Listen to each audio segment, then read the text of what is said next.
Series ने mister Satyanarayan ji, mister Bhanwarlal sir, Ashok sir और great mentor, great coach Rakesh Saini ji ने हमेशा साथ खड़े होकर आगे बढ़ने का विश्वास दिलाया। एक बार बहुत सारी चुनौतियों के दौरान महागुरु जी से मुलाकात हुई, योगेश शर्मा जी से। सर ने बताया कि अगर इस बिजनेस में आगे बढ़ना है तो अपने आप को जीरो मान लीजिए। जीरो का खुद का कोई मोल नहीं होता, कहीं बिठा दो, कहीं उठा दो, कहीं भेज दो, कहीं बुला लो, उसका खुद का कोई मोल नहीं होता।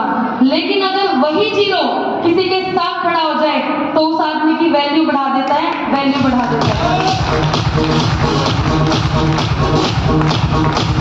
Thank you. लगातार अपने आप को जीरो समझकर इस बिजनेस को आज भी सीख रही हूँ और आगे बढ़ रही हूँ। आज जब मैं अपनी जर्नी को देखती हूँ तो वाकई में गर्व महसूस होता है। और ये चुनौतियां नहीं, ये परिवार से ही शुरू होती है।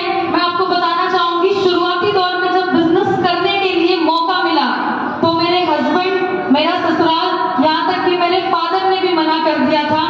और सभी के सामने एक चुनौती आती है, पैसे नहीं होते हैं और बहुत सारे लोग इसी को पहाड़ समझकर बिजनेस को मना कर देते हैं। मेरे पास भी पैसे नहीं थे, शादी में मिला हुआ कुछ गोल्ड था जिसको बेचकर मैंने इस बिजनेस की शुरुआत की। लगातार चलती गई। ससुराल वालों ने बिजनेस करने के लिए मना किया तो ससुराल छोड़कर मम्मी के घर आ गई।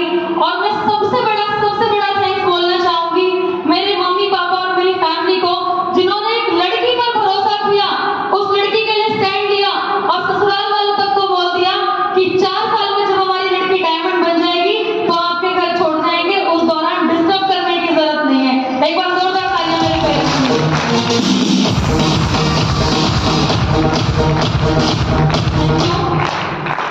लगातार सीखकर टीम बिल्ड की, काम चलने लगा, लेवल अचीवमेंट आने लगे।